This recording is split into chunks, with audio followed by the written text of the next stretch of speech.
तेजस्वी यादव ने कहा है राम मंदिर से ज्यादा जरूरी है अस्पताल का बनना, क्या कहते भाई बिल्कुल बना है, किसने रोका है, किसने रोका है? पर बिहार के ही अस्पतालों का हाल बता देना। अयोध्या में अस्पताल बनाने की जिनको इतनी ज्यादा चिंता है, वो पहले बिहार के अस्पतालों का तो हाल देखें। क्या बिहार में अस्पतालों में सही सुविधाएं मौजूद हैं? क्या डॉक्टरों की उपस्थिति है? क्या बिहार के गांव में महिला डॉक्टरों की उपस्थिति है, उपकरणों की उपस्थिति है? और अगर है तो क्या वो चल रहे हैं?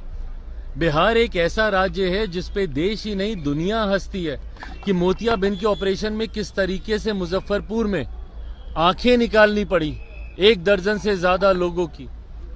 बिहार एक ऐसा राज्य है जहां पे हमारे खुद के मुख्यमंत्री मात्र सिर्फ मोतियाबिंद को ऑपरेशन कराने के लिए दिल्ली चार्टर फ्लाइट से जाते हैं। तो बिल्कुल सही कहा उप मुख्यमंत्री जी ने, बिल्कुल सही कहा कि अस्पताल की जरूरत मंदिरों से ज्यादा है, पर उस अस्पताल की जरूरत सबसे ज्यादा कहीं पर है तो वो बिहार में है, ना कि उत्तर प्रदेश में। सर, इंडिया गठबंधन के नेता जो है लगातार दावा कर रहे हैं कि अंदर खाने सब कुछ ठीक है, लेकिन जदयू के मंत्री संजय झा भी सीट शेयरिंग को लेकर के चिंता जाहिर कर रहे हैं और कह रहे हैं कि अगर ऐसी थी तो हम लोग 2 अक्टूबर को गांधी जयंती के अवसर पर भाई सीट शेयरिंग को लेकर वो चिंता क्या जाहिर करे? उन्होंने तो 2 प्रत्याशियों की औपचारिक घोषणा तक कर दी है और कई सीटों पर, मुंगेर जैसी सीटों पर तो सबको पता भी है कि भैया कौन कौन कहां से चुनाव लड़ेगा।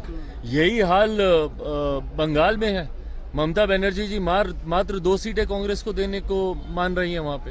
आप पंजाब चले जाइए, आम आदमी पार्टी सारी सीटों पे वहां पे तैयारी कर रही है।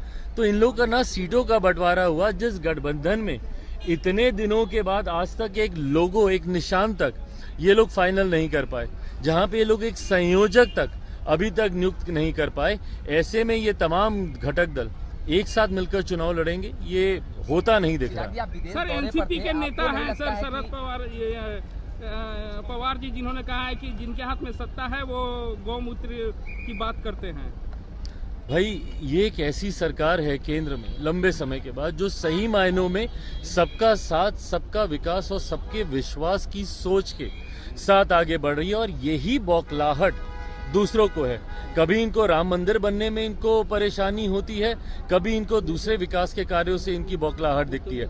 हकीकत है जितने विवादित मुद्दे रहे, भले वो महिला आरक्षण बिल की बात हो, भले वो राम मंदिर के निर्माण की बात हो, भले वो धारा 370 हटाने की बात हो, इन तमाम मुद्दों का निराकरण इस सरकार के द्वारा किया। इस बात की बौखलाहट इनकी बातों में दिखाई देती है। लौटे हैं, आपको नहीं लगता है कि जल्द एनडीए में भी सीट बंटवारा हो जाना चाहिए? आपका जो दावा रहा है कि भाई मैं तो लंबे समय से कह रहा हूँ कि बहुत एमिकेबली और ये चर्चाएं हो रही हैं। मेरी तो अभी परसों जब मैं विदेश में भी था, मेरी तब भी माननीय गृह मंत्री जी से मेरी फोन पे लंबी बातचीत हुई है। सीटों के बंटवारे को लेकर मुझे लगता है कि कम से कम एनडीए में कोई चिंता की बात नहीं होगी। लगातार कुमार पारस प्रधानमंत्री से भाई मैं उनके दल की बात नहीं कर सकता, मैं अपने दल की बात कर रहा हूँ। मेरे दल में जो बातचीत चल रही है संतोषजनक है। सर, क्राइम का ग्राफ लगातार जिस तरह को देखने को मिल रहा है, क्या कहेंगे सर? भाई बिहार में आप पूछ रहे हैं कि क्राइम बढ़ रहा है और मेरे मुख्यमंत्री संयोजक बनने के लिए चिंतित है। और अफसोस की बात यह है कि वही मेरे प्रदेश के गृह मंत्री भी हैं। एक शब्द सुना उनके मुंह से बिहार में बढ़ते अपराध को लेकर? एक किसी आपराधिक घटना पे गए?